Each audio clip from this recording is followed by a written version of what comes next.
So today's day 5 of the challenge of the 31 day to becoming a better man challenge. And today's task is financial clarity. And I love this one, right? Because, finance comes to the heart of, my passion, what it's all about.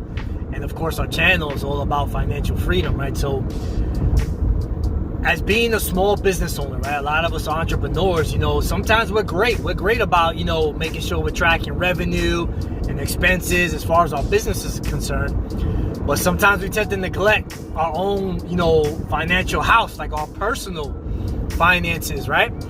Because sometimes, unfortunately, we're living in that age of, instant gratification.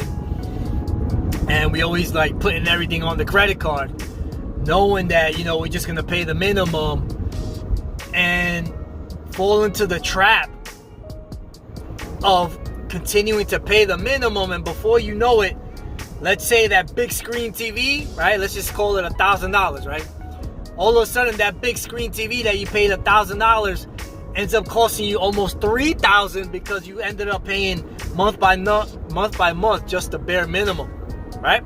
So I say that to say today's task, right, is kind of like, breaking down in an Excel sheet, breaking down all our assets and all our liabilities. And if we subtract, finance 101, assets minus liabilities, that's your net worth, right? So like, let's say, for example, if your business is making $1 million in revenue, that doesn't necessarily make you a millionaire.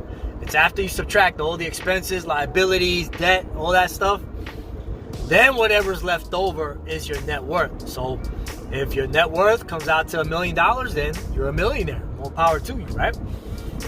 But if we're not there yet, it's okay, right? The important thing is we keep the journey going, and we have how can I say, like kind of like a moment of truth, right? And we have a clear picture of exactly where we're at financially right now, right? So the author again of the book and the challenge is Joel Gandara, and he wants us to break down in an Excel sheet, which I've already done, So if you haven't, I highly recommend you guys do it too, right? Not just your business, but your personal lives especially, right? Break down all your assets and break down all your liabilities, right? All your debt, all your mortgages, car loans, credit card, all that stuff, right? And then find out what your net worth is, right? And then besides that, another crucial part of it is debt, right? Because a lot of us, unfortunately, fall into that instant gratification mode where, we're quick to, want that big screen TV, right? We want that big screen TV. Let's just say it costs $1,000, right? So we're quick to put it on the credit card, but that's the worst kind of debt that you can have, because credit card debt tends to be the highest interest that we got to pay, right? There's a such thing as good debt and bad debt. Good debt is like, getting a mortgage to pay for an asset that, especially if you buy it at the right time, right? Naturally, real estate, if you buy it at the correct price, with time, the value is going to increase while you're paying down the debt, right? So you're actually building up the equity in your home, which is increasing the value of the asset and hence increasing your net worth. So that's good debt.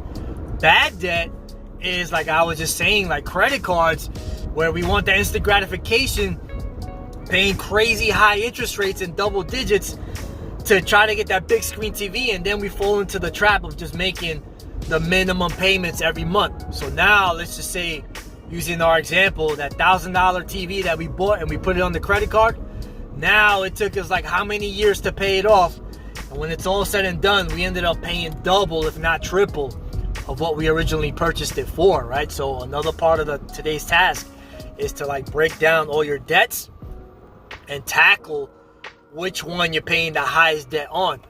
And I see the logic behind it. Of course, common sense. You want to knock down and get aggressive on paying down whichever credit card debt is charging you the highest interest. But another kind of strategy, if you guys are familiar, with Dave Ramsey and that snowball, right? The paying down your debt, that snowball effect, where he's saying that you tackle the lowest debt, right? Meaning like the lowest credit card debt. You get aggressive on that one, right? You're paying the minimum on all your credit card debts, and you tackle the lowest one so you could pay it off quickly, right? So let's say the lowest one, the minimum payment, let's say is $25. So you want to get aggressive on that one and maybe pay double, pay 50, right? So instead of just paying 25, pay 50, or if you can afford it, 75 or 100, right? Get real aggressive on that lowest one. So now you pay that debt off quickly because it's the lowest balance, right? So let's say you could pay it off within 6 months. You knock it out, and now you tackle the next debt, the next highest one, and let's say that minimum is 50, right? So now we take the aggressive amount that we were taking on that first debt, which was, let's say, it was about 125, right? Like I said, the minimum was 25, but on top of that, we added another 100. So we were paying 125 a month. So now we take that 125 and add it to that second credit card, right? Which is like, let's say if that minimum was 50. So now you got 50 plus another 125, right? So now you're paying 175 on that second credit card, right? And you're knocking that out. And then you move on to the next one. And now that 175, you add that on to whatever the minimum is for the next one. So you see what I'm getting at, guys? So before you know it, you get to that high balance credit card and you're knocking down maybe $500, $600, even $1,000 a month paying it, instead of going through life just paying the minimums, because you're never going to get out of debt that way, right? So we got to get aggressive on our debt, right? Because that's what's killing us, right? The bad debt I'm talking about, in particular credit card debt. And another part that Joel was talking about, which is very important, guys, is life insurance, right? So I know, like, you know, of course, I'm sure you're familiar, like there's different type of life insurance, like term and of course whole life, right? But depending on how old we are, you know, whole life is very expensive. So, you know, it might become a burden in trying to have whole life. So term life is good, right? Especially those of us that are heads of a household and we got wives and kids, right? God forbid, regardless of how old or young we may be, tomorrow is not promised, guys. And, you know, God forbid, you know, something happens, like a tragedy or an accident or whatever happens, guys, and now all of a sudden we're leaving our loved ones behind. And like, let's say we still got all those credit card debts and we still got that mortgage and that car payment. Guess what? Is our family going to be able to sustain? Are they going to be able to pay all those debts? Because the banks don't care, right? The banks and these credit card companies don't care what happened to you. They're still going to try to come after you and your estate to cover that debt, right? So that's why you want to have your financial house in order, and part of that is life insurance, gents, right? And ladies too. So, you know, getting term life insurance is fairly, you know, reasonable, the price to get it, right? So highly recommend, guys, getting that life insurance policy, you know, whether it be term, right, for however long you can get it. Meaning, like, you know, some terms are like 10 years, some years are 20, some are even 30, as far as like the length of the term of the life insurance policy. And it's still fairly reasonable, the price to get it, right?